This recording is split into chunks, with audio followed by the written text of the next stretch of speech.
Septal hematoma. The septum, it divides the nasal cavity into two halves. So this septum, just the septal part alone, it will be like this. In this picture, instead of straight, I have drawn as if it is deviated to one side. Usually it will be straight. Now, if you see the septum, it has got a cartilage in the center. So in the front part is the cartilage and bony part behind. So here in the center you have a cartilage, and on either side it has got a covering, and that covering is called the perichondrium.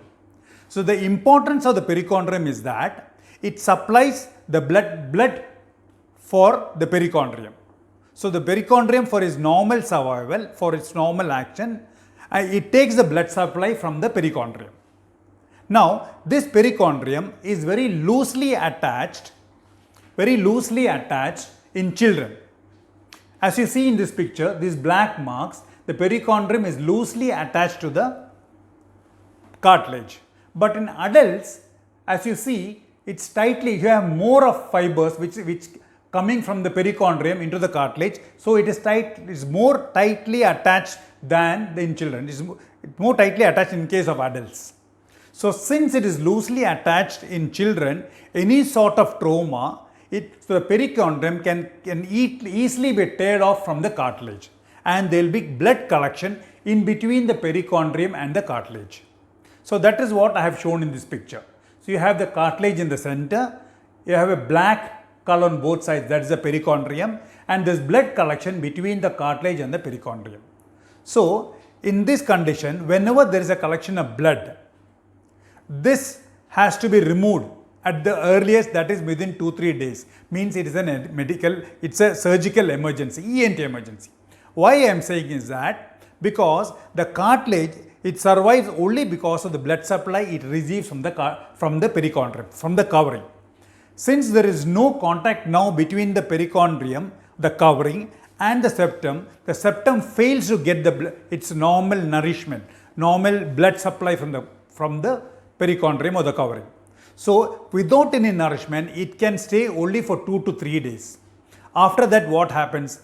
After that, it gets destroyed slowly, and there will be a small hole formed in the septum. So this hole in medical terms is called as septal perforation. So as and when the septal perforation becomes bigger and bigger, the support of the nose goes off. The nose is like a tent. You have on both sides like this, and you have a pole in the center in a tent.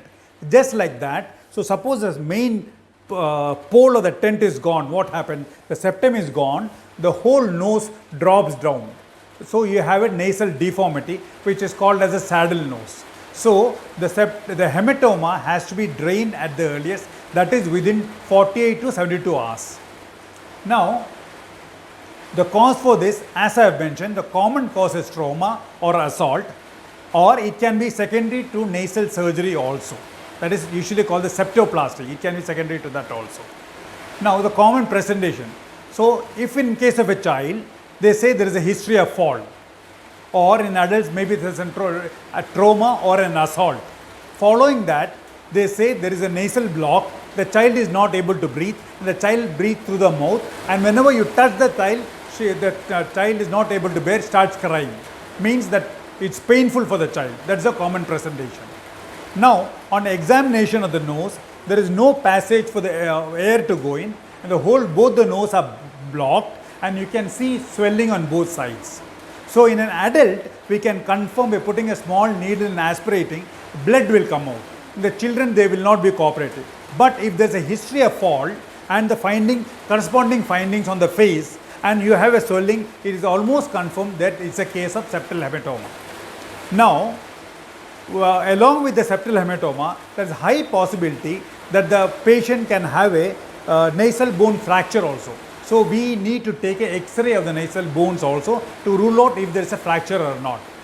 Now, already I have mentioned this is a ENT in emergency. So we need to admit the child. So we will take a consent from you for surgery, for an operation. Surgery. So what surgery? Surgery is going to be incision and drainage of all the blood in the septum. septal hematoma, incision and drainage of septal hematoma, and in case there is fracture, we have to do close reduction of the fracture nasal bone also. Now, in that consent form, it will be clearly written the indication for the surgery and the complications. The immediate complication is going to be after a few days, the child can get an infection, or you can have a pus collection in the same place of blood collection. So that's called septal abscess. You can have abscess formation within 2-3 days, and little late complication like septal perforation. So when you operate, we will not get a clear-cut idea whether this cartilage has got enough nutrition or not. Maybe the patient will develop septal perforation later on, maybe after a few weeks or so. And suppose in case it goes on, they can have external nasal deformity after a few months. So these complications also will be documented.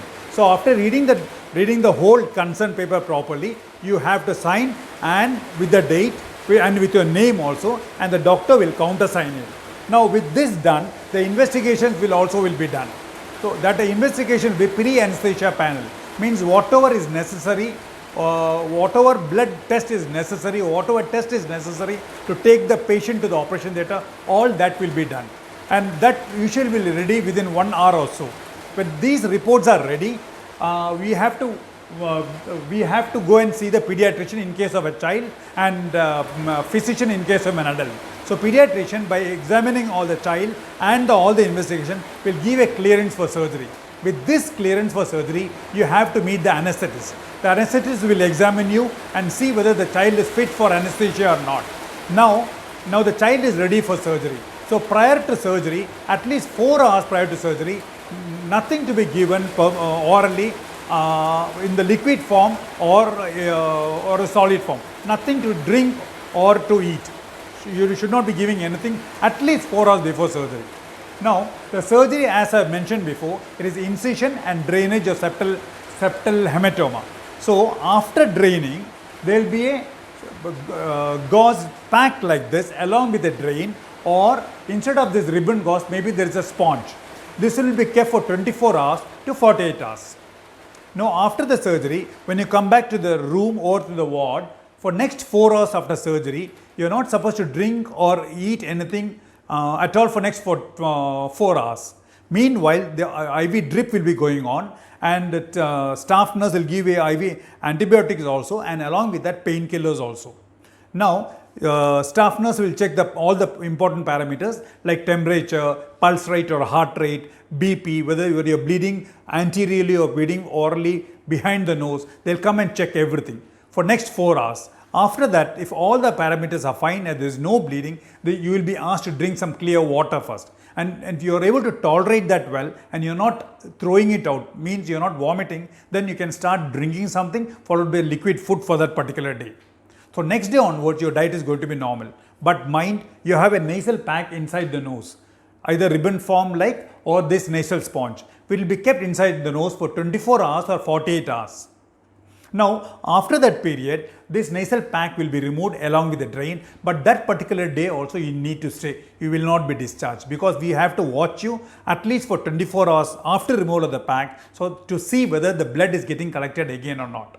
And we'll do a nice suction clearance also. But that particular day, when we remove it itself, you'll be able to breathe normally.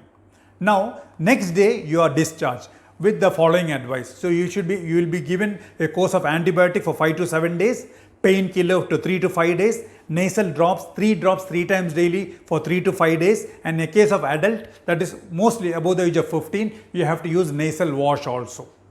Now, the take home message is, when you go home, please do not touch your nose for next 5 to 7 days. Do not forcefully blow your nose. There is a possibility if you blow your nose forcefully, the blood can collect once again.